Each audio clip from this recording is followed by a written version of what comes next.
السلام علیکم ورحمۃ اللہ وبرکاتہ۔ الحمد للہ رب العالمین والصلاة والسلام علی رسولہ الکریم وعلی آلہ وصحبہ ومن سار علی نہجہ الی یوم الدین وسلم تسلیما کثیرا، اما بعد۔ آج ہمارا دورہ علوم شرعیہ کا تفسیر کا درس رہے گا کہ جس میں ہم سورۃ الناس کی تفسیر لیں گے بإذن اللہ تعالی۔ اعوذ باللہ من الشیطان الرجیم، بسم اللہ الرحمن الرحیم، قل اعوذ برب الناس ملک الناس الہ الناس من شر الوسواس الخناس الذي يوسوس في صدور الناس من الجنة والناس۔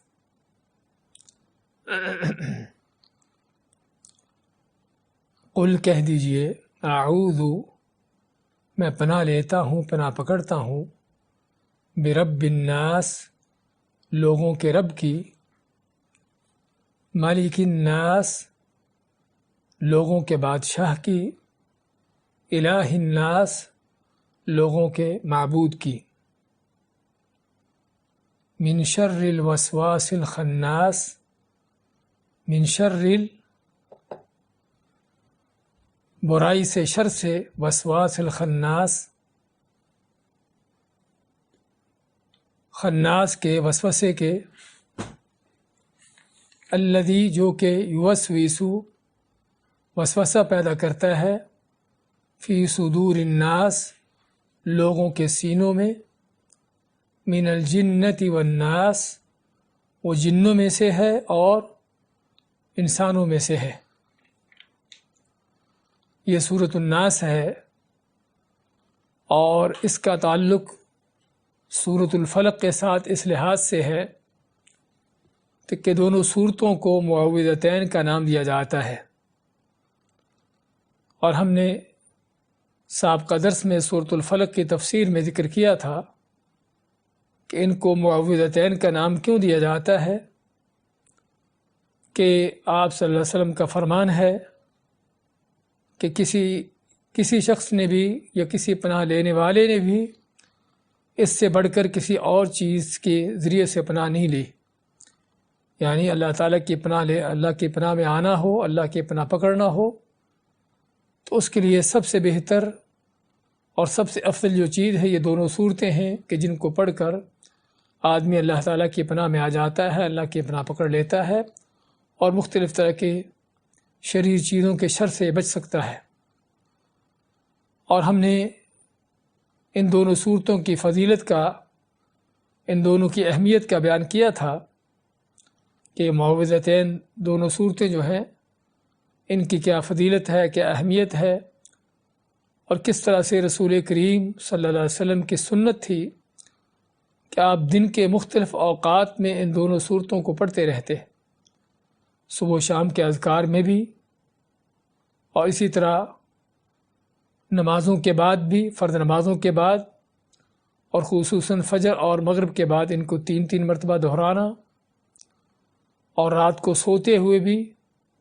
سونے سے پہلے، اور اسی طرح بعض اوقات آپ نمازوں میں بھی ان صورتوں کو پڑھتے، جس طرح کہ فجر کی نماز میں آپ نے ان دونوں صورتوں کو پڑھا، اور یہ سبھی اسی لیے کہ انسان کو دنیا میں مختلف طرح کی شریر چیزوں سے واسطہ ہے، اور ہر وقت انسان کو ضرورت ہے کہ ان چیزوں کے شر سے بچنے کے لیے اللہ تعالیٰ کی پناہ میں آتا رہے، اللہ کی پناہ پکڑتا رہے۔ تو اس لیے ان دونوں صورتوں کی بڑی اہمیت ہے۔ سابقہ سورۃ الفلق میں ہم نے اللہ تعالیٰ کی ایک صفت کے ساتھ اللہ تعالیٰ کی ہر مخلوق کے شر سے پناہ مانگی، عموماً اور پھر خصوصاً تین چیزوں سے: رات کا اندھیرا اور گروہ میں پھونکے مارنے والیوں کے شر سے اور حاسد کے شر سے جب وہ حسد کرے۔ تو وہاں پر اللہ تعالیٰ کی صرف ایک صفت کا بیان کیا گیا تھا، اور وہ کیا تھی؟ قل اعوذ برب الفلق۔ اللہ تعالیٰ کا رب الفلق ہونا، اور فلق کے معنی یا تو چیزوں کو پھاڑنے والا، صبح کا رب جس کا پھوٹنے کا، یا پھر ہر مخلوق کا رب، جس کا ہم نے دو معنی کیے تھے۔ تو بات کر رہے تھے کہ سورۃ الفلق میں ہم نے صرف اللہ کی ایک صفت بیان کر کے ہر طرح کی مخلوق کے شر سے اللہ کی پناہ میں آئے، اللہ کی پناہ لی۔ اور اس صورت میں ہم دیکھ رہے ہیں کہ قل اعوذ برب الناس ملک الناس الہ الناس، ہم اللہ تعالیٰ کی تین صفتیں بیان کر کے آگے صرف ایک چیز کے شر سے پناہ مانگتے ہیں، اور وہ کیا ہے؟ من شر الوسواس الخناس، کہ بہت زیادہ وسوسہ پیدا کرنے والے کے شر سے، کہ جو پھر ہٹ کر اور لوٹ کر وسوسے پیدا کرنے آتا ہے۔ تو کیا وجہ ہے کہ اس میں تین اللہ کی صفتیں بیان کر کے ایک چیز سے پناہ مانگی گئی، ایک چیز کے پناہ کے لیے لی گئی، اور سورۃ الفلق میں صرف اللہ کی ایک صفت بیان کر کے ہر طرح کے مخلوق کے شر سے پناہ لے لی گئی؟ ہاں، فرق یہ ہے کہ سورۃ الفلق میں جن چیزوں کے ان کا شر جو ہے انسان کے جسم سے تعلق رکھتا ہے، اس کا تعلق جسم اور جان کے ساتھ ہے، اور جسم اور جان کے ساتھ بھی اگرچہ نقصان تو اس کا ہوتا ہے، شر ہوتا ہے، لیکن اتنا بڑا نقصان نہیں ہے کہ جو نقصان جو ہے وسوسے پیدا کرنے کے شکل میں ایمان کو پہنچتا ہے۔ تو چنانچہ یہاں پر یہ صورت میں، سورۃ الناس میں جو حکم دیا گیا ہے، یا شیطان کے خناس کے وسوسوں کے شر سے پناہ مانگنے کی جو تعلیم دی گئی ہے، تو چنانچہ یہ وہ چیز ہے کہ جو سب سے زیادہ خطرناک ہے، اور جس کا سب سے بڑا نقصان ایمان کو ہوتا ہے، اور ایمان کی حفاظت جو ہے وہ جسم و جان کی حفاظت سے کہیں زیادہ اہم ہے۔ جسم آخر ایک نہ ایک دن، کتنے سال بھی دنیا میں انسان رہ لے، مٹی بن جانے والا ہے، لیکن ایمان جو ہے اگر وہ سلامت ہے تو جسم کا مٹی بن جانے کے بعد بھی انسان کی فلاح و کامیابی باقی ہے، اور اس کے لیے آخرت میں جنتوں کے دروازے کھلے ہیں۔ لیکن اگر ایمان سلامت نہیں رہتا تو پھر کیا ہے کہ پھر اس کا جسم چاہے کتنا بھی صحت و سلامتی میں کیوں نہ رہے دنیا کے اندر، لیکن آخر میں وہ جسم جو ایندھن بننے والا ہے جہنم کا، تو ایسے جسم کی حفاظت کا کچھ فائدہ نہیں۔ تو یہ وجہ ہے کہ جس بنیاد پر ہم دیکھتے ہیں کہ اس صورت میں تین اللہ کی صفتیں بیان کر کے ایک شر سے پناہ مانگی گئی، اور سورۃ الفلق میں صرف اللہ کی ایک صفت بیان کر کے ہر طرح کے مخلوقات کے شر سے پناہ مانگی گئی۔ تو اللہ تعالیٰ کی یہاں پر جو تین صفتیں بیان ہوئی ہیں وہ کیا ہے؟ قل کہہ دیجئے اعوذ، میں پناہ لیتا ہوں، پناہ پکڑتا ہوں۔ اور ہم نے سابقہ صورت میں پناہ کا معنی بیان کیا تھا کہ آدمی جب کسی چیز کا شر محسوس کرتا ہے اور دیکھتا ہے کہ اس کا شر جو ہے اس کی طاقت سے بڑھ کر ہے، آدمی اس کا مقابلہ نہیں کر سکتا، تو پھر آدمی اس کے شر سے بچنے کے لیے کوئی ایسی چیز دیکھتا ہے کہ جو اس کو پناہ دے سکے۔ سب سے پہلے اپنے آس پاس دیکھتا ہے، یعنی بچہ ہے تو فرض کرو اپنی ماں کے پاس دوڑے گا، باپ کے پاس جائے گا، ان کو چمٹے گا، اور اگر بڑا آدمی ہے تو اپنے آس پاس دوست احباب کو دیکھے گا کہ اس کو بچائیں اور اس کو اس کے شر سے بچا سکیں جو اس کو خطرہ لاحق ہے۔ اور اگر عام لوگوں کو دیکھتا ہے آدمی کہ اس کو بچانے پر قادر نہیں ہے، تو پھر بعض اوقات کسی بڑے شخص کو دیکھتا ہے، بادشاہ کو، کسی سردار کو، کسی اس طرح کے بڑے شخص کو، کہ جو فوجی لشکر رکھتا ہو اس کو بچا سکے، اور بعض اوقات انسان دیکھتا ہے کہ خطرہ ایسا ہے کہ جس میں کسی ظاہری اسباب جو انسانوں کے پاس ہیں اس سے بچنا ممکن نہیں ہے، ان کو بچا نہیں سکتے، تو پھر وہ کسی ایسی ہستی سے پناہ لیتا ہے کہ جس کے بارے میں اس کا عقیدہ ہوتا ہے کہ اس کے پاس بڑی غیبی طاقتیں ہیں اور وہ جو چاہے کر سکتا ہے، تو چنانچہ پھر اس کی پناہ لیتا ہے۔ اور ہم نے صاحب کا درس میں ذکر کیا تھا اس حوالے سے کہ یہ وہ پناہ ہے کہ جو صرف اللہ سے لی جاتی ہے۔ ہاں، جہاں پر ظاہری اسباب سے پناہ لینا ممکن ہے وہ تو ہم نے ذکر کیا تھا اس کا، لیکن یہ وہ پناہ کہ جو ظاہری اسباب کے سے ہٹ کر انسان نہ دے سکتے ہوں یا لوگوں سے نہ لی جا سکتی ہو ظاہری اسباب کے ساتھ، تو وہاں پر پھر پناہ صرف اللہ سے لی جا سکتی ہے۔ تو چنانچہ اس صورت میں جس چیز کا ذکر ہو رہا ہے، جس شر کا، وہ شر ایسا ہے کہ جس سے پناہ دینا کسی انسان کے بس کی بات نہیں ہے۔ کوئی نبی ولی بھی کیوں نہ ہو، کتنا بھی اللہ کا کوئی مقرب کیوں نہ ہو، حتیٰ کہ اللہ کے فرشتے بھی کیوں نہ ہوں، ان کے بس، ان کے اختیار میں بھی نہیں ہے کہ شیطان کے خناس کے وسوسوں کے شر سے انسان کو بچا سکیں۔ تو یہ بچانے والا پھر کون ہے؟ یہ رب الناس ہے، ملک الناس ہے، الہ الناس ہے۔ تو چنانچہ یہاں پر اللہ تعالیٰ کی 3 صفتیں بیان کی گئی۔ رب الناس، جس میں اللہ تعالیٰ کا لوگوں کا پروردگار ہونا، ان کا مربی، ان کا آقا مالک ہونا، اور ملک الناس، لوگوں کا بادشاہ، ان کا فرمانروا، ان کا جو ہے حاکم ہونا، اور الہ الناس کہ جو لوگوں کا معبود ہے، جس کے سامنے لوگ جھکتے ہیں، جس کی لوگ تعظیم کرتے ہیں، اور جس کی لوگ عبادت کر کے اس کا قرب حاصل کرتے ہیں۔ تو اللہ تعالیٰ کی یہ 3 صفتیں ایسی صفتیں آ گئی ہیں کہ جن صفتوں کے ساتھ انسان مکمل طور پر ہر لحاظ سے، ہر مخلوق کے شر سے، اور جتنی بھی طاقتور مخلوق کیوں نہ ہو، کتنی بھی شریر مخلوق کیوں نہ ہو، شیطان جیسی، تو ان کے شر سے بھی انسان جو ہے اللہ تعالیٰ کی ان صفات کے ساتھ اللہ کی حفاظت میں آ جاتا ہے، اللہ کی پناہ میں آ جاتا ہے۔ تو یہ اللہ تعالیٰ کی 3 صفتیں بیان کرنے کا مقصد ہے۔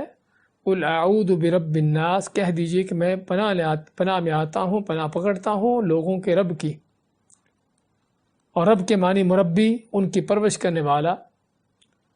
اور بعض اوقات کو پرورش کرنے والا ایسا ہوتا ہے کہ وہ چند افراد کی پرورش کرتا ہے، تو اس آدمی کی پناہ پکڑنے کا کوئی فائدہ نہیں، کیونکہ وہ خود محتاج ہے۔ چند افراد تک اس کا محدود معاملہ ہے، وہ خود اوروں کا محتاج ہے۔ تو اسی اس کی پناہ لو، اس کی پناہ میں آؤ کہ جو ہر ایک کی پرورش کرنے والا ہے اور جو کسی کا محتاج نہیں بلکہ سبھی اس کے محتاج ہوں۔ اور پھر انسان بعض اوقات دنیا کے کسی بادشاہ سے، کسی ایسی یعنی کہ امیر سے، سردار سے، کسی ایسے بڑے شخص سے کو پناہ لیتا ہے، اور ممکن ہے کہ وہ شخص بھی اس کو پناہ دینے پر قادر نہ ہو، اگرچہ اس کے پاس فوجیں لشکر ہوتے ہیں، لیکن اس کا اقتدار محدود ہوتا ہے، عارضی ہوتا ہے، اور بعض اوقات اس سے بھی زیادہ طاقتور چیزیں کائنات میں ہوتی ہیں کہ جس وجہ سے وہ پناہ نہیں دے سکتا۔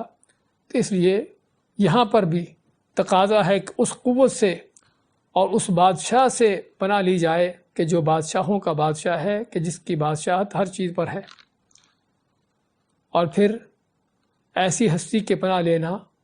کہ جس کے پاس ہر طرح کی غیبی قوتیں ہیں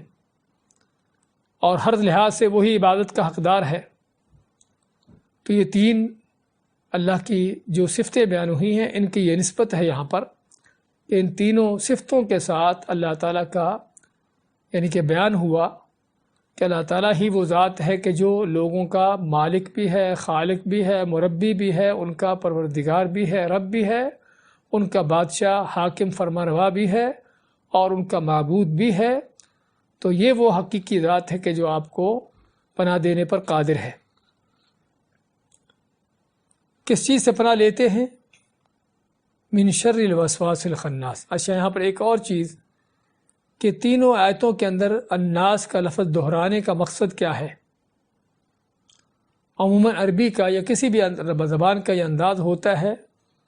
کہ پہلے ایک بار کسی چیز کا نام آتا ہے اور پھر بار بار اس کا نام نہیں دہرایا جاتا، بلکہ اس کی ضمیر آتی ہے۔ تو یہاں پر اللہ تعالیٰ نے ہر آیت کے اندر الناس کا الگ سے جو ذکر کیا ہے، اس کی مناسبت کیا ہے، اس کے بارے میں علماء کا کہنا ہے کہ یہ شیطان کے وسوسے کا شر اتنا خوفناک ہے، اتنا خطرناک ہے، اتنا زبردست ہے کہ آدمی کو ضرورت ہے اپنے مالک کو، اپنے رب کو، اپنے الہ کو بار بار پکارنے کی اور اپنی نسبت اس کے ساتھ بیان کرنے کی، کہ جو لوگوں کا رب ہے، جو لوگوں کا بادشاہ ہے، جو لوگوں کا معبود ہے، جس طرح کہ ابن تیمیہ رحمۃ اللہ علیہ نے یہ مناسبت ذکر کی ہے کہ یہ وہ مناسبت ہے جو بندوں اور اللہ کے درمیان ہے، کہ وہ بندوں کا رب ہے، انسانوں کا رب ہے، انسانوں کا بادشاہ ہے، ان کا معبود ہے۔ تو چنانچہ جب سبھی کچھ وہ ہے تو وہی پھر ہر لحاظ سے ہر چیز کے اور خصوصاً شیطان کے اس وسوسے سے پناہ دینے پر قدرت رکھتا ہے۔ فرمایا کس چیز سے پناہ میں مانگی جا رہی ہے؟ من شر الوسواس الخناس۔ شر کے معنی برائی اور وسواس کے معنی کیا ہے؟ وسواس کا لفظ جو ہے وسوسہ سے ہے، لیکن یہ اس میں فاعل ہے۔ اس میں فاعل ہونے کا معنی کہ جو بہت زیادہ وسوسہ پیدا کرنے والا ہے، وسوسہ ڈالنے والا ہے۔ اور اس سے پہلے وسوسہ کیا چیز ہے؟ وسوسہ کا لفظ جو ہے اس کے بارے میں علماء کا کہنا ہے، جس طرح کہ علامہ ابن تیمیہ رحمۃ اللہ علیہ فرماتے ہیں کہ جو انسان کے دل میں طرح طرح کے خیالات اور توہمات اور تخیلات پیدا کیے جاتے ہیں، پیدا ہوتے ہیں، کہ ایسے تخیلات، ایسے وہم اور ایسے یعنی کہ خیالات جن کی کوئی حقیقت نہ ہو، اس کو وسوسہ کا نام دیا جاتا ہے۔ اور پھر وسوسہ کے حوالے سے لغوی طور پر کہا جاتا ہے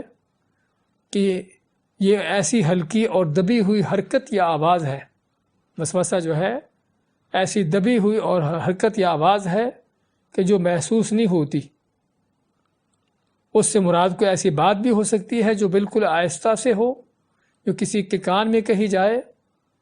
یا کوئی ایسی بات بھی ہو سکتی ہے جو سنائی بھی نہ دے بلکہ انسان کے دل میں اس کو ڈال دیا جائے، جس طرح کہ شیطان دل میں ڈالتا ہے۔ تو یہ ہے وسوسہ کا معنی، اور اسی سے لفظ ہے وسواس۔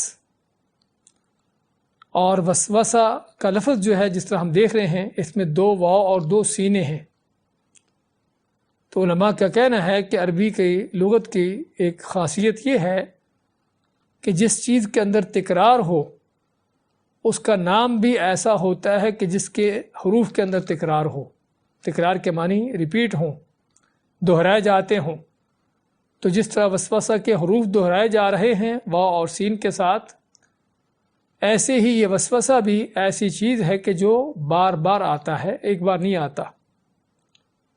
یہ افکار اور یہ خیالات بھی بار بار آتے ہیں۔ اور اس طرح عربی کے کئی الفاظ ہیں، جس طرح زلزلہ ہے، زلزلہ میں بھی 2 زا اور 2 لام ہے۔ تو جس طرح یہ 2 حرف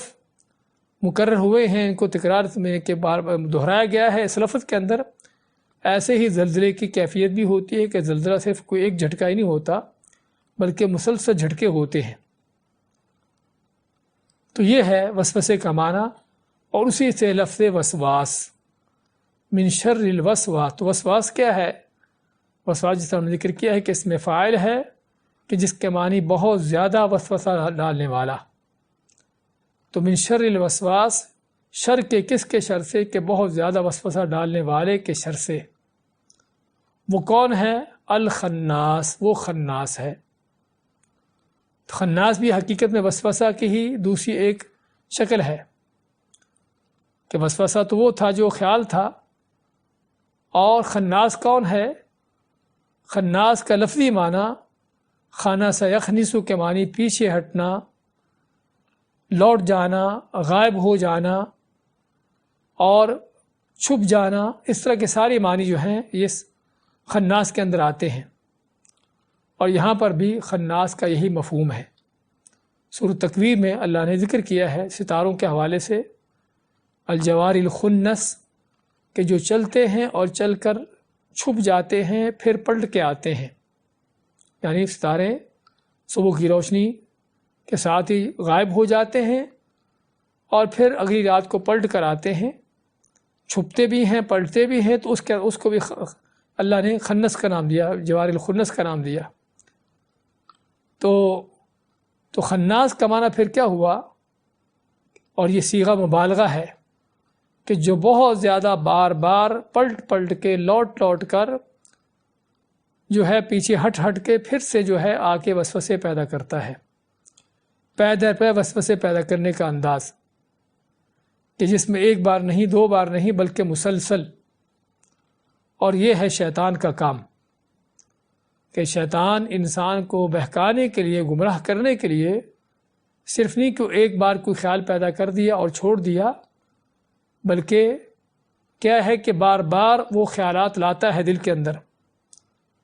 اور ان خیالات کو حتیٰ کہ آگے چل کر جو ہے وہ دل میں پختہ کر دیتا ہے۔ اور یہاں پر علماء نفس نے بیان کیا ہے کہ انسان کے دل کے خیالات کس کس انداز سے نشو و نما پاتے ہیں، آگے بڑھتے ہیں، حتیٰ کہ آخر میں انسان اس کو عملی جامہ پہناتا ہے۔ تو کہتے ہیں کہ سب سے پہلے خیال پیدا ہوتا ہے، یہ خیال اچھا ہو تو نیکی ہے، اور برا ہو، اچھا ہو تو الہام ہے کہ جو فرشتے کی طرف سے آتا ہے، جس طرح کہ نبی کریم صلی اللہ علیہ وسلم کا فرمان ہے ابن مسعود کی حدیث میں، ان للشیطان للمۃ بابن آدم وللملک لمہ، کہ ایک وہ خیال ہے جو شیطان کی طرف سے آتا ہے انسان کو، اور ایک وہ ہے جو فرشتے کی طرف سے آتا ہے۔ پھر آپ اس کی تفصیل بیان کرتے ہیں کہ شیطان کا کیا خیال ہے، کہ انسان کو کسی برائی پر اکسانا، اللہ کو یعنی حق بات کو جھٹلانے پر اس کو اکسانا، یہ شیطان کے خیالات ہیں، شیطانی وسوسے ہیں۔ اما لمۃ الملک، اور جو ملک اور جو اپنے فرشتے کا خیال ہے، اس کی طرف سے آنے والا خیال ہے، وہ کیا ہے کہ انسان کو خیر کی بات کہنا اور اچھی بات کی تصدیق کا حکم دینا۔ تو جو اپنے دل میں یہ چیز پائے، خیر کی اور نیکی کی رغبت پائے، تو آپ مانتے ہیں کہ جان لے کہ اللہ کی طرف سے ہے، تو اس کو اللہ کا شکر ادا کرنا چاہیے۔ اور جو اس کے برخلاف یعنی برے خیالات دل میں پائے، تو شیطان سے اس کے شر سے پناہ مانگے۔ اور پھر آپ نے قرآن کریم کو آیت تلاوت میں فرمائی، الشیطان یعدکم الفقر ویأمرکم بالفحشاء واللہ یعدکم مغفرۃ منہ وفضل، کہ شیطان جو ہے وہ تم سے فقر و فاقے کا، اس سے ڈراتا ہے تم کو، اور تم کو بے حیائی فحاشی کا حکم دیتا ہے، اور جبکہ اللہ تعالیٰ تم سے وعدہ کرتا ہے بخشش کی، مغفرت کا اور زیادہ دینے کا، فضل کا۔ یہ مسند امام احمد کی اور ترمذی کی صحیح حدیث ہے، کہ جسے کیا پتہ چلا کہ انسان کے دل میں خیالات جو آتے ہیں، کبھی شیطان کی طرف سے ہوتے ہیں جو وسوسہ کی شکل میں ہے، اور کبھی اللہ کی طرف سے ہے جو فرشتہ پیدا کرتا ہے اس کے دل کے اندر۔ تو بات کر رہے تھے کہ علماء نفس کے ہاں انسان کے دل کے خیالات کس انداز سے آگے بڑھتے ہیں حتیٰ کہ عمل تک پہنچتے ہیں۔ تو کہتے ہیں کہ سب سے پہلے خیال پیدا ہوتا ہے دل میں، اور یہ خیال جب جم جاتا ہے دل میں تو خواہش بن جاتا ہے، تمنا بن جاتا ہے، حتیٰ کہ پھر انسان اس کام کو کرنے کا ارادہ کرتا ہے، اور ارادہ جب پختہ ہو جاتا ہے تو اس کو عزم کا نام دیا جاتا ہے، اور وہ عزم نیت بن جاتا ہے۔ پھر آدمی باقاعدہ طور پر دل سے اس کا عزم کر کے اس کام کو کرنے کے لیے پختہ ارادہ کر لیتا ہے، اور آخری مرحلہ کیا ہوتا ہے، عمل کا ہوتا ہے، اچھا یا برا اسے عمل کرنا ہے وہ ہوتا ہے۔ تو یہ ہے مختلف انسان کے دل میں پیدا ہونے والے جو خیالات ہیں، اگرچہ وہ وسوسہ ہو شیطان کی طرف سے یا اچھا خیال ہو، وہ کس انداز سے یہ خیالات آگے بڑھتے ہیں اور کس انداز سے نشو و نما پا کر جو ہے وہ انسان کو عمل تک پہنچاتے ہیں۔ تو چنانچہ بات کر رہے تھے کہ شیطان کے حوالے سے کہ شیطان کون ہے، کہ اس کے کس کے شر سے پناہ مانگی گئی؟ من شر الوسواس، وسواس کے شر سے۔ وسواس کا جس طرح ہم نے معنی کیا ہے کہ بہت زیادہ وسوسے پیدا کرنے والا، وہ کون ہے؟ الخناس، جو ہٹ کر پلٹ کر لوٹ کر جو ہے وہ یہ خیالات اور وسوسے پیدا کرتا ہے۔ اور اسی ضمن میں صحیح بخاری کی حدیث ہے، نبی کے صلی اللہ علیہ وسلم نے فرمایا کہ جب اذان ہوتی ہے تو شیطان مسجد سے بھاگ جاتا ہے، اور جب اذان کے بعد اقامت ہوتی ہے تو پھر مسجد کی طرف لوٹ کے آتا ہے، اور حتیٰ کہ وہ نمازیوں کے درمیان کھڑا ہو جاتا ہے۔ جو نمازی ہمارے شیطان کے لیے جگہ چھوڑ کر کھڑے ہوتے ہیں نا، دور دور فاصلے دے کر کھڑے ہوتے ہیں، اور ساتھ مل کر کھڑے ہونا ان کو بڑا مشکل لگتا ہے، بلکہ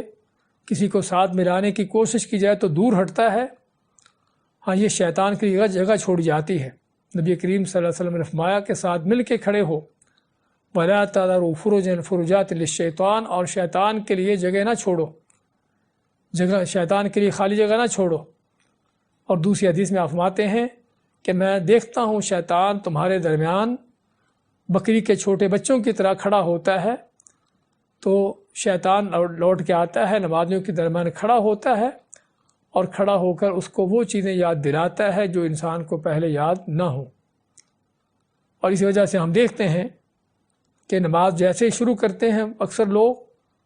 تو کیا ہوتا ہے کہ ان کو ساری دنیا جہان کے ساری سوچیں فکریں ان کو وہاں پر جمع ہو جاتی ہیں، آنا شروع ہو جاتی ہیں۔ وجہ کیا ہے کہ شیطان ہے کہ جو ساتھ کھڑا ہے، مسلط ہے، اور نماز کو برباد خراب کرنے کے لیے انسان کو اس طرح کے وسوسوں اور خیالات میں ڈال رہا ہے۔ حتیٰ کہ آپ ماتے کہ انسان پھر جانتا ہی نہیں کہ اس نے کتنی رکعتیں پڑھی ہے، کیا نماز میں پڑھا ہے۔ تو اس سے کیا پتہ چلا کہ شیطان جو ہے وہ وسوسے ڈالتا ہے۔ اب یہاں پر ایک سوال پیدا ہو سکتا ہے کہ نماز تو اللہ کا ذکر ہے، اور آدمی نماز میں جب کھڑا ہوتا ہے، تلاوت کر رہا ہے، کوئی ذکر کر رہا ہے، اللہ کی کوئی تسبیحات بیان کر رہا ہے،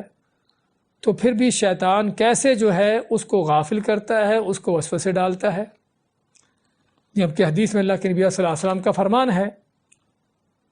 آپ کا فرمان ہے کہ شیطان جو ہے وہ انسان کے دل پر جو ہے وہ لگام ڈالے ہوتا ہے۔ شیطان انسان کے دل پر لگام ڈالے ہوتا ہے، اور جب آدمی اللہ کا ذکر کرتا ہے تو پیچھے ہٹ جاتا ہے، اور جب اللہ کے ذکر سے خالی ہوتا ہے تو پھر سے وہ لوٹ کر آتا ہے اور وسوسے پیدا کرنا شروع کر دیتا ہے۔ ابو داؤد کی صحیح اسناد کے ساتھ یہ حدیث روایت کی گئی ہے ابن عباس کی۔ تو اس حدیث سے پتہ چلتا ہے کہ آدمی جب ذکر کرتا ہے تو شیطان پیچھے ہٹ جاتا ہے، دل سے نکل جاتا ہے، اور دل پر کب آتا ہے؟ جب انسان ذکر سے غافل ہوتا ہے۔ ذکر سے غافل ہوتا ہے، یہ لفظ ہم کو تھوڑا سمجھنے کا ہے کہ آدمی اگرچہ کھڑا تو نماز میں ہے، کرنے کو تو ذکر کر رہا ہے، لیکن کیا اس کا یہ ذکر جو ہے نماز کے اندر جو کیا جا رہا ہے اس کے دل کے ساتھ ہے، یہ صرف زبان کی حد تک ہے؟ شیطان انہی کے دل میں وسوسے ڈالتا ہے کہ جن کا ذکر جو ہے وہ صرف زبان کی حد تک ہوتا ہے، ورنہ اللہ کا وعدہ ہے کہ اگر آدمی دل سے اور دل و دماغ کو حاضر کر کے اللہ کا ذکر کرے، اللہ کو یاد کرے، تو پھر شیطان ایسے لوگوں کے پاس نہیں آتا، شیطان کا وار ایسے لوگوں پر نہیں چلتا۔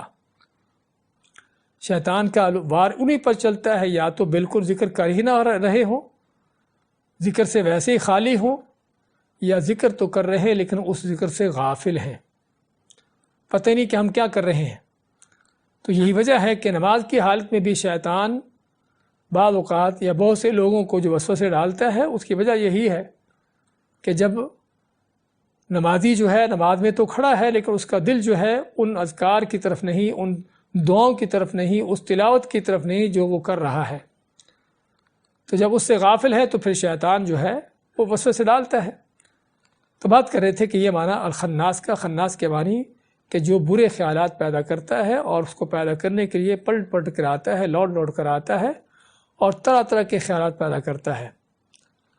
اچھا، شیطان کے طرح طرح کے خیالات بھی کیسے ہیں؟ وہ بھی ایک طرح کے نہیں ہیں۔ پہلی بات تو شیطان کے یہ وسوسے اور خیالات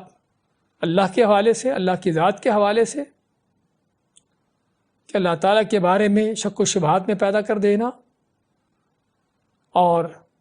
کہ اللہ تعالیٰ پتہ نہیں یہ چیز کر سکتا ہے یا نہیں کر سکتا۔ ہم نے کئی بار اس بات کا ذکر کیا ہے کہ شرک کی سب سے بڑی بنیاد ہی یہ ہے کہ جب انسان کو اللہ پر یقین نہیں ہوتا، اور یہ یقین کب نہیں ہوتا؟ جب شیطان دل میں شک و شبہات پیدا کرتا ہے، وسوسے پیدا کرتا ہے کہ اللہ سے تو بڑی دعائیں کی ہیں، بڑا مانگ کے دیکھا، کچھ ملتا ہی نہیں ہے، اس کا معنی اللہ تعالیٰ دیتا ہی نہیں ہے، یا نعوذ باللہ اللہ دے سکتا ہی نہیں ہے۔ تو پھر شیطان جو ہے وسوسہ ڈال کر کامیاب ہوتا ہے، اور آدمی اللہ کو چھوڑ کر پھر اوروں سے جا کر مانگتا ہے کہ اللہ سے تو کچھ نہیں ملا، تو بابا جی سے مل جائے گا۔ اس لیے نام بھی ایسے دیے ہوئے ہیں داتا کے اور گنج بخش کے اور غوث اعظم کے، کہ جس پر وہ نام ہی کافی ہے اس سے اپنی حاجتیں ساری پوری ہونے کا عقیدہ رکھنے کے لیے۔ تو اللہ کے حوالے سے اس طرح کے شک و شبہات، اس طرح کے وسوسے، اور جو کوئی شک نہیں کہ معمولی سے وسوسہ نہیں بلکہ کفر کا ہے، انسان کو کفر تک پہنچا دینے والا ہے، اس کو جہنم تک پہنچا دینے والا ہے، بہت بڑا وسوسہ ہے۔ تو ایک تو یہ وسوسے ہے جس سے انسان کو پناہ مانگنے کی ضرورت ہے کہ کہیں اس کا عقیدہ خراب نہ کر دیں، کہیں اس کو اللہ سے دور نہ کر دیں۔ اللہ کے نبی صلی اللہ علیہ وسلم کی سچی اطاعت دل میں اس وسوسے اس لحاظ سے شیطان شبہات پیدا کرتا ہے کہ آپ کی حدیث تو صحیح ہوگی، سر آنکھوں پر ہے، بڑی ہمیں اس کی قدر ہمیں، لیکن فلاں مفتی کی بات ہمیں زیادہ اچھی لگتی ہے۔ ہاں، یہ شیطان کے وسوسے کہ جب بھی آپ دیکھو کہ آپ کے دل میں سنت کی محبت ختم ہو رہی ہے، اللہ کے نبی کی حدیث اس کی اہمیت ختم ہو رہی ہے، اور اوروں کی باتیں زیادہ آپ کو اچھی لگ رہی ہیں، تو یہ شیطان کا وسوسہ ہے کہ جو آپ کو سنت نبوی سے دور کر رہا ہے، قرآن سے دور کر رہا ہے،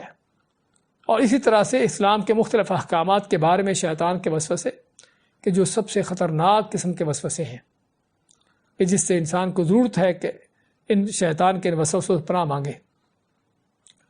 اسی طرح دوسرا بڑا جو وسوسہ ہے شیطان کا جس سے انسان کو پناہ مانگنے کی ضرورت ہے کہ وہ خود انسان کے دل میں کہ جو وسوسے ڈال کر لوگوں سے اس کو دور کر دینا، ایک تو اللہ کے حوالے سے بات کی ہے کہ اللہ سے دور کرنا، دوسرا اس کو لوگوں سے دور کر دینا، بدگمانی پیدا کرنا، لوگوں کے حوالے سے برے خیالات، برے تصورات پیدا کرنا، تو اور یہ بھی چیز موجود ہے اور بہت زیادہ ہے، چغلیوں کی شکل میں، غیبتوں کی شکل میں، بدگمانیوں کے انداز سے،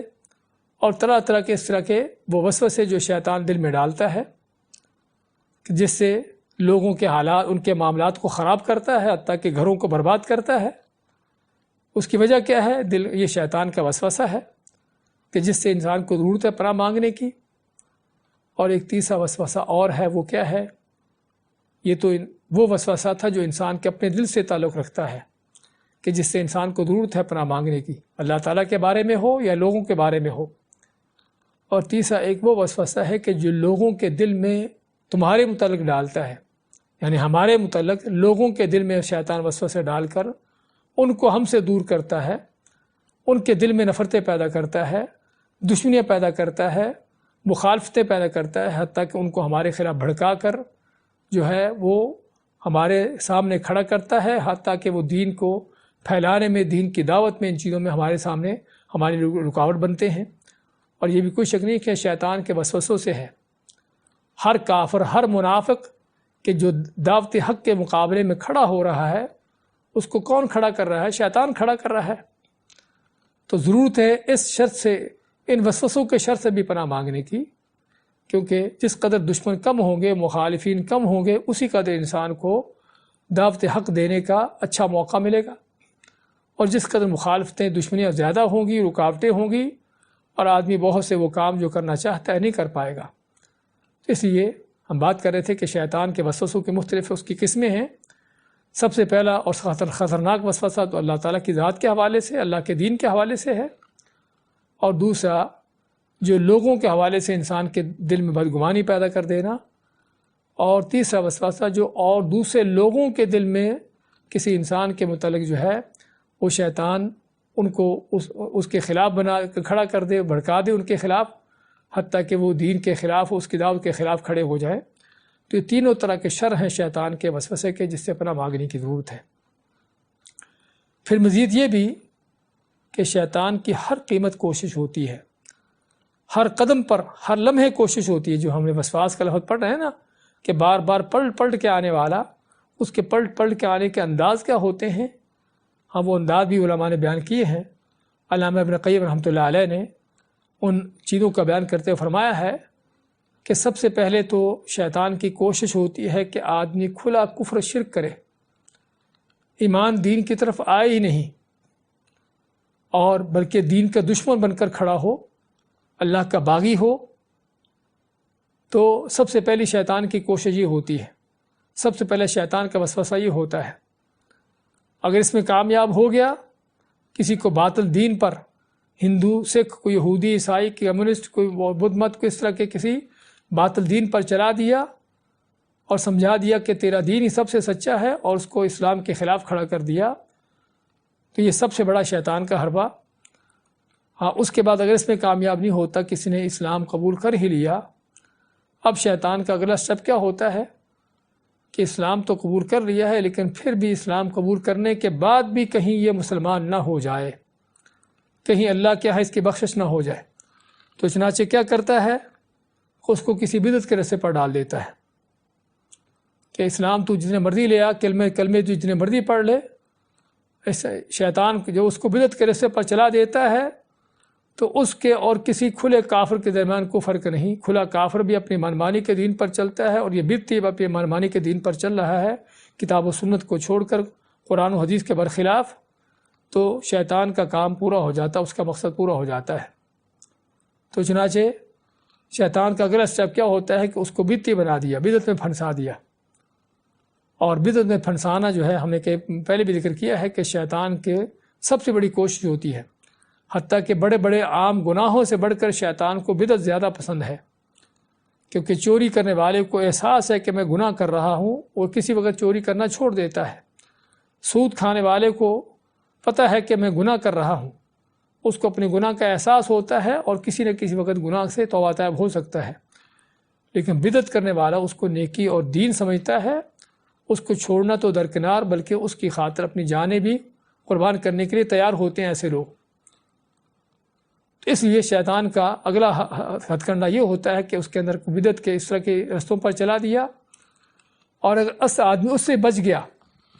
تو پھر آدمی ایمان پر ہے، توحید پر ہے، تو اس سے بڑے گناہوں میں ڈال دیا، گناہوں کی رغبت پیدا کر دی، اور خصوصاً اگر کوئی آدمی دین سے متعلقہ ہے تو اس سے کوئی بڑا گناہ کروا کر دین کو بدنام کروا دیا، ہاں شیطان کامیاب ہو گیا۔ اور اگر کوئی بڑے گناہوں سے تھوڑا بچ گیا تو چھوٹے گناہ، یہ کون سا بڑا گناہ ہے، یہ تو معمولی ہے، یہ کون سی کوئی اتنی بڑی، یعنی کہ اتنا بڑا اس کا، تو چھوٹے گناہوں میں ڈال دیا۔ اور جن چھوٹے گناہوں کا نتیجہ کیا ہوتا ہے کہ آدمی آہستہ آہستہ دین سے اس کی بے-رغبتی ہوتی جاتی ہے۔ اور اگر یہ بھی نہیں تو اس کو نیکی پر لگا دیا، یا اس کو گناہوں سے تو آدمی بچ گیا، لیکن اس کو ایسے کاموں پر لگا دیا جس میں نہ کوئی نیکی ہو، نہ کوئی اجر ہو، کہ فالتو کام، اٹھنا بیٹھنا، ادھر ادھر جانا آنا، گھومنا پھرنا، جس طرح کہ ہمارے بہت سے نوجوانوں کا حال ہوتا ہے کہ فالتو ٹائم ضائع کرنا، یہ شیطان کا بہت بڑا کنڈا ہے، اس کا حربہ ہے کہ ایک مسلمان کو کسی مثبت اور اچھے کام سے روکنے کے لیے ایسے ہی بیکار قسم کی محفلیں، اگرچہ وہاں پر کوئی گناہ نہ بھی ہو، تب بھی گھومنا پھرنا، آنا جانا، اٹھنا بیٹھنا فالتو کاموں کے اندر، کہ جہاں پر کوئی نہ دین کا فائدہ ہے نہ کوئی دنیا کا فائدہ ہو، ایسے کاموں میں لگا دیا، اور یہاں سے بچ گیا۔ تو پھر بھی شیطان کا ہتھ کنڈا کیا ہے، چھٹا ہتھ کنڈا، وہ یہ ہے کہ آدمی کو نیکی پر تو آدمی کر رہا ہے، نیکی کی رغبت ہے، لیکن بڑی نیکیوں کی بجائے، اہم نیکیوں کی بجائے چھوٹے چھوٹے کاموں پر لگا دیا، یعنی فاضل کاموں سے ہٹا کر مفضول کاموں پر لگا دیا، کہ جس چیز کی ضرورت ہے امت کو، اسلام کو، دین کو، اس سے ہٹا کر ایسے کام پر لگا دیا جس کی ضرورت نہیں ہے، جس کا فائدہ صرف اس کے اپنی ذات کی حد تک ہے۔ دین کے غلبے کا کام، دین کی دعوت کا کام، لوگوں کو علم سکھانے کا کام، اس طرح کے کاموں سے ہٹا کر ٹھیک ہے تو بیٹھ کے اللہ اللہ کر، اتنی تسبیح پھیر لے اور اس طرح کے کام کر لے۔ اور پھر اگر آدمی اس سے بچ گیا تو ساتھ وہاں کرنا کیا ہے کہ آدمی نیکی کر رہا ہے، گناہوں سے بچا ہوا ہے، تو دل میں غرور پیدا کر دیا، ریاکاری پیدا کر دی کہ تو بڑا نیک ہے، تجھ سے بہتر اچھا کون ہوگا۔ اور یہی اس آدمی کی بربادی، تباہی کا ذریعہ ہے کہ جس کے دل میں غرور پیدا ہو گیا کہ میں بڑا نیک ہوں۔ یہ سارے وہ شیطان کے ہتھ کنڈے ہیں جسے ہمیں سمجھنے کی ضرورت ہے۔ ہم میں سے ہر کوئی کسی نہ کسی اس جال میں ملوث ہے، پھنسا ہوا ہے۔ تو ریاکاری، دکھلاوا، غرور، تکبر پیدا کر دیا انسان کے دل میں۔ اور اگر کوئی اس سے بھی بچ گیا، اور اگرچہ ریاکاری سے بچنا بڑا مشکل ہے، اکثر لوگ اس میں مبتلا ہوتے ہیں، تو اگر کوئی اس میں بھی اپنے آپ کو مجاہدہ کر کے اپنے دل پر کنٹرول کر کے، تو پھر شیطان کا اگلا کام کیا ہوتا ہے کہ پھر لوگوں کو اس کے خلاف کھڑا کر دینا، اس کو بدنام کرنا، لوگوں کے اندر ایسے اس کے مخالفین کھڑے کر دینا کہ جو اس پر الزام تراشیاں کرے، بہتان بازیاں کرے، اس کے سامنے رکاوٹیں بنے اس کے دین کی دعوت کے کام کے اندر۔ کس لیے؟ کہ ایک تو دین کا کام رکے، اور دوسرا تاکہ یہ شخص جو ہے، یہ بڑی عبادت گزار، بڑا دین کا داعی، تاکہ اس کو غصہ آئے اور غصہ میں آ کر جو ہے اپنے مد مقابل لوگوں کے مقابلے میں کھڑا ہو جائے، اصل کا کام کرنے والا چھوڑ دے، اور جو بھونکنے والے کتے ہیں ان کے پیچھے دوڑنا شروع کر دے۔ اور یہ شیطان کا کام پورا ہو گیا، اس کا مقصد پورا ہو گیا۔ کس لیے؟ کہ کام جب اثر چھوٹ گیا ہے، بھونکنے والے کتوں کے پیچھے پڑ گیا ہے، تو آدمی اپنا کام اس سے اصل کام سے ہٹ گیا، شیطان کا مقصد پورا ہو گیا۔ تو بات کر رہے تھے کہ یہ سارے شیطان کے مختلف طرح کے ہتھ کنڈے ہیں، اس کے وسوسے ہیں۔ من شر الوسواس الخناس، یہ سب وسواس خناس دونوں صفتیں شیطان کی، کہ بہت زیادہ وسوسے پیدا کرنے والا، اور وہ بھی پلٹ کر لوٹ کر ہر طرح سے مختلف انداز سے، مختلف طریقوں سے۔ تو یہ ہے شیطان کا کام کہ جسے ہمیں سمجھنے کی ضرورت ہے۔ اور اسی لیے اللہ تعالیٰ فرماتا ہے قرآن کریم کی مختلف آیتوں میں، وَإِمَّا يَنزَغَنَّكَ مِنَ الشَّيْطَانِ نَزْغٌ فَاسْتَعِذْ بِاللَّهِ، اور جب تمہیں شیطان کی طرف سے کوئی اکساہٹ ہو، شیطان کو تمہیں کسی غلط کام کے لیے اکسائے، اور خصوصاً دشمن کے مقابلے میں، گالی کے مقابلے میں گالی دینے پر، اس طرح کے کاموں پر اکسائے، تو پھر کیا ہے؟ یہ شیطان کا وسوسہ ہے۔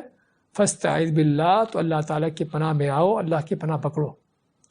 اور دوسری آیت میں فرمایا، ان الذین اتقوا اذا مسهم طائف من الشیطان تذکروا، کہ اللہ تعالیٰ کے وہ بندے جو متقی پرہیزگار ہوتے ہیں، جب ان کو شیطان کی طرف سے کوئی وسوسہ، کوئی اس طرح کی بات آتی ہے، تو کیا ہے؟ وہ کیا ہے؟ اللہ تعالیٰ کا یاد کرتے ہیں، اور اس اپنی روش کو چھوڑ کے شیطانی وسوسے سے نکلتے ہیں۔ فَإِذَا هُمْ مُبْصِرُونَ، جب کہ ان کو بصیرت حاصل ہو جاتی ہے، ان کو پتہ چل جاتا ہے ہم نے کیا کرنا ہے۔ لیکن یہ وہ کام ہے کہ جو بڑا مشکل ہے، جس کے بارے میں اللہ فرماتا ہے وَمَا يُلَقَّاهَا إِلَّا الَّذِينَ صَبَرُوا وَمَا يُلَقَّاهَا إِلَّا ذُو حَظٍّ عَظِيمٍ، کہ یہ وہی پا سکتے ہیں جو بڑا صبر کرنے والے، بڑے دل جگرے والے ہیں، اور بڑے خوش قسمت لوگ ہیں، کہ جو بڑے سے بڑے مشکل اس طرح کے مراحل میں بھی، کہ جہاں پر طرح طرح کی بہتان بازیاں ہوتی ہوں، طرح طرح کے دشمن سامنے کھڑے ہوں، تان بازیاں کرنے والے آدمی ان کو چھوڑ کر اپنا دین کا کام کرتا رہے۔ ہاں، یہ کام بڑا مشکل ہے۔ شیطان اکساتا ہے، غصہ دلاتا ہے کہ ان کا جواب پتھر سے دو، کیسے تم بے غیرت بنے ہوئے ہو کہ ان کی باتیں سنتے ہو، یہ باتیں تم کو کر رہے ہیں۔ لیکن ایسے موقعوں پر صبر کرنا اور اللہ تعالیٰ کا اس کے یعنی کہ وحی کا دامن پکڑے رکھنا حقیقت میں بہت بڑی بات ہے۔ تو بات کر رہے تھے کہ یہ شیطان کے وسوسے، کہ جس کا لازمات ہے الذی یوسوس فی صدور الناس، کہ جو لوگوں کے سینوں میں وسوسے ڈالتا ہے۔ الذی یوسوس فی صدور الناس، یہاں پر ایک اور پتہ چلا کہ سینوں میں وسوسے، اور سینوں میں کیا چیز ہے؟ دل ہے۔ اور جس سے پتہ یہ چلا کہ اصل سوچ و فکر کا اور اچھائی برائی کا دار و مدار کس پر ہے؟ دل پر ہے۔ اور یہ وہ چیز ہے کہ جو قرآن کریم میں اللہ نے جگہ جگہ بیان کی ہے، اور رسول کریم صلی اللہ علیہ وسلم نے خود بھی بڑی کھلی اور واضح احادیث میں اس کا بیان کیا ہے۔ الا وان فی الجسد مضغہ، کہ جسم میں ایک ایسا ٹکڑا ہے، صلحت صلح الجسد کلہ، اگر وہ صحیح ہو جاتا ہے تو پورا جسم صحیح ہے، وَإِذَا فَسَدَتْ فَسَدَ الْجَسَدُ كُلُّهُ، اگر وہ خراب ہو جاتا ہے تو پورا جسم خراب ہے۔ اور وہ کیا ہے؟ أَلَا وَهِيَ الْقَلْبُ، وہ کیا چیز ہے؟ وہ دل ہے۔ تو اس سے معلوم ہوا کہ دل ہے جو اصل انسان کے ساری ان سوچ و فکروں کا مصدر ہے، وہیں پر اس کی ساری چیزیں ہوتی ہیں۔ اور دماغ جو ہے وہ سوچنے کا صرف ایک آلہ ہے، جس طرح کہ آنکھ دیکھنے کا آلہ ہے، کان سننے کا آلہ ہے، ایسے ہی دماغ صرف سوچنے کا آلہ ہے، ورنہ اس کو کمانڈ کرنے والا، اس کو حکم دینے والا، اس کو چلانے والا کیا ہے؟ وہ دل ہے۔ اور قرآن کریم میں اللہ نے اس چیز کو کھل کر بیان کیا ہے، اور میں اس لیے ذکر کر رہا ہوں کیونکہ آج کے اس دور میں جب مادیت کا دور ہے، بہت سے حقائق کو جہاں مسخ کیا گیا ہے وہاں پر یہ بھی کہا جاتا ہے کہ دل جو ہے وہ صرف ایک گوشت کا ٹکڑا ہے، اس کی کوئی حیثیت نہیں سوائے خون کو پمپ کرنے کے، اس طرح کے کام کرنے کے، باقی جو ہے وہ سوچ فکر ساری چیزیں دماغ کے اندر ہیں۔ تو لیکن قرآن جس اللہ نے دل کو بنایا ہے وہ اللہ تعالیٰ خود بتاتا ہے انہا لا تعمل ابصار ولکن تعمل قلوب التی فی الصدور، ان کی آنکھیں اندھی نہیں ہیں لیکن ان کے دل اندھے ہیں جو سینوں میں ہیں۔ تو خیر بات کر رہے تھے یہاں پر اس آیت کے اندر بھی الذی یوسوس فی صدور الناس، جو کہ شیطان وسوسے پیدا کرتا ہے کہاں پر؟ لوگوں کے سینوں میں۔ اب یہ شیطان، یہ خناس، یہ وسواس ہے، کون ہے؟ کہاں سے ہے؟ من الجنۃ والناس، یہ جنوں میں سے بھی ہے اور انسانوں میں بھی سے ہے۔ یہ خناس جو ہے، وسواس جو ہے، بہت وسوسے پیدا کرنے والا، ہٹ کے پلٹ کے وسوسے پیدا کرنے والا کون ہے؟ یہ جنوں میں سے بھی ہے، ابلیس ہے اور اس کی نسل ہے، اور انسانوں میں سے بھی ہے، جس کے متعلق اللہ تعالیٰ کا فرمان ہے وَكَذَلِكَ جَعَلْنَا لِكُلِّ نَبِيٍّ عَدُوًّا شَيَاطِينَ الْإِنسِ وَالْجِنِّ يُوحِي بَعْضُهُمْ إِلَى بَعْضٍ زُخْرُفَ الْقَوْلِ غُرُورًا۔ اللہ فرماتا ہے کہ اسی طرح ہم نے ہر نبی کے لیے دشمن پیدا کیے، اور یہ دشمن کون تھے؟ کہ جو انسانوں میں سے اور جنوں میں سے شیطان تھے۔ یوحی بعضهم الی بعض زخرف القول غرورا، کہ جو ایک دوسرے کو دھوکہ دینے کے لیے جو ہے ملمہ چکنی چپی باتیں جو ہے کو ایک دوسرے کو سناتے پڑھاتے ہیں، سکھاتے ہیں۔ شیطان انسانوں کو سکھاتے ہیں اور انسان شیطانوں کو سکھاتے ہیں، اور لگتا ہے کہ آج کل جو زیادہ استاد ہیں وہ انسان ہیں، حتیٰ کہ شیطان کے بھی وہ استاد بن چکے ہیں کہ جس قدر برائی میں، گمراہی میں، بے رہروی، بدکاری، بے حیائی میں، فسق و فجور اور شرک و بدعات میں انسان نے ترقی کی ہے، تو شیطان بھی شاید اس ترقی کو نہ پہنچ سکے ہوں۔ تو لیکن اللہ ماتا اس آیت میں کہ یوحی بعضهم الی بعض، جن شیطان دونوں ایک دوسرے کو وہی کرتے ہیں، ایک دوسرے کو پڑھاتے سکھاتے ہیں۔ تو اس سے معلوم کیا ہوا کہ یہ وسوسے پیدا کرنے والا جنوں میں سے بھی ہے، ابلیس اس کی نسل سے ہے کہ جس کو ہم دیکھتے نہیں ہیں، اور یہ انسانوں میں سے بھی ہے۔ اور ایک تو جنوں میں سے وہ بھی شیطان ہے کہ جس کو اللہ نے ہر انسان کے ساتھ لگا رکھا ہے، جس طرح کہ صحیح بخاری کی حدیث میں اللہ کے نبی صلی اللہ علیہ وسلم کا فرمان ہے ما منکم من احد الا وقد وکل اللہ بہ قرینہ من الجن، کہ تم میں سے کوئی بھی ایسا نہیں کہ جس کے ساتھ اللہ نے اس کے ساتھ جو ہے وہ قرین یا اس کا ساتھی جنوں میں سے نہ لگا دیا ہو۔ تو صحابہ نے پوچھا اللہ کے نبی صلی اللہ علیہ وسلم کہ آپ بھی؟ آپ ماتے کہ حتیٰ کہ میں بھی، لیکن اللہ نے میری مدد کی اس کے خلاف، اور وہ مجھے نیکی کا حکم دیتا ہے، کسی برائی کا حکم نہیں دیتا۔ اور دوسری سی بخاری کی حدیث میں آپ فرماتے ہیں کہ ان الشیطان یجری من ابن آدم مجرى الدم، کہ شیطان جو ہے انسان کی رگوں میں ایسے دوڑتا ہے جیسے خون دوڑتا ہے، اور دوڑنے کا معنی کہ ہر وقت انسان کے ساتھ ہے، بھاگ دوڑ کر رہا ہے، انسان کو غلط کاموں پر، غلط چیزوں پر اکساتا ہے۔ اور انسان جس قدر اللہ کے ذکر سے، اللہ کے دین سے، قرآن سے، وحی سے غافل ہوتا ہے، دور ہوتا ہے، اسی قدر شیطان کا اس کے اوپر یہ غلبہ زیادہ ہوتا ہے۔ وَمَن يَعْشُ عَن ذِكْرِ الرَّحْمَنِ نُقَيِّضْ لَهُ شَيْطَانًا فَهُوَ لَهُ قَرِينٌ۔ اللہ ماتا ہے کہ جو رحمان کے اللہ کے ذکر سے غافل ہوتا ہے، اور اللہ کے ذکر سے غافل ہونے کے مراد یعنی قرآن و سنت سے، اس کو سیکھنے سے، پڑھنے سے، جاننے سے، علم حاصل کرنے سے، اور عموماً اللہ کی یاد سے غافل ہوتا ہے، تو اللہ ماتا ہے کہ ہم اس پر شیطان مقرر کر دیتے ہیں جو اس کے ساتھ رہتا ہے، اور پھر وہ اس کو اکساتا ہے غلط کاموں پر، اور غلط کام اس سے کروا کر اس کو یہ بتاتا ہے کہ تو بڑے اچھے کام کر رہا ہے۔ تو یہ ہے شیطانوں میں سے کہ جو وسواس ہے، خناس ہے، اور دوسرا خناس وسواس ہے جو انسانوں میں سے ہے۔ اور انسانوں میں سے کون ہے؟ انسانوں میں سے ہر وہ شخص کہ جو آپ کو دین سے کسی بھی انداز سے دور کرے، اللہ کے دین کا علم سیکھنے سے، دین کو حاصل کرنے سے، دین کو آگے سکھانے سے، دعوت دینے سے، کسی بھی انداز سے جو آپ کو اللہ کے دین سے دور کرتا ہٹاتا ہے، یہ خناس ہے، وسواس ہے، یہ شیطان ہے۔ ہر وہ شخص جو آپ کو برائی پر آمادہ کرتا ہے، برائی کا رستہ دکھاتا ہے، کسی طرح کی برائی کیوں نہ ہو، اس پر آپ کو ابھارتا ہے، ترغیب دلاتا ہے، کسی لحاظ سے برائی کرنے پر آپ کی مدد کرتا ہے، اور سب سے بڑی برائی جو ہے وہ شرک کی ہے۔ تو چنانچہ جو بھی آدمی ملا ہو، کچھ بھی ہو، آپ کو اللہ کی توحید سے ہٹا کر شرک پر لگاتا ہو، ایک اللہ سے ہٹا کر اوروں کی باتیں سناتا ہو کہ فلاں اللہ کے بزرگ نے یہ کیا، اس کی یہ کرامت، اس کا یہ معجزہ، اس کی یہ فلاں، لوگوں کے اس طرح کی جھوٹے سچے قصے کہانیاں سنا کر اللہ سے ہٹا کر اوروں کے ساتھ آپ کو ملاتا لگاتا ہے، وہ خناس ہے، اور سب سے بڑا خناس ہے۔ کیونکہ ایک وہ خناس ہے کہ جو صرف آپ کو کسی گناہ کے کام پر لگاتا ہے، کوئی چوری کروا دی، کوئی شراب پلا دی، کوئی اور غلط کام کروا دیا، لیکن یہ خناس کہ جو آپ سے شرک کرواتا ہے، کہ جس شرک کا ٹھکانہ ہمیشہ کے لیے جہنم ہے۔ ہاں، وہ بھی خناس ہے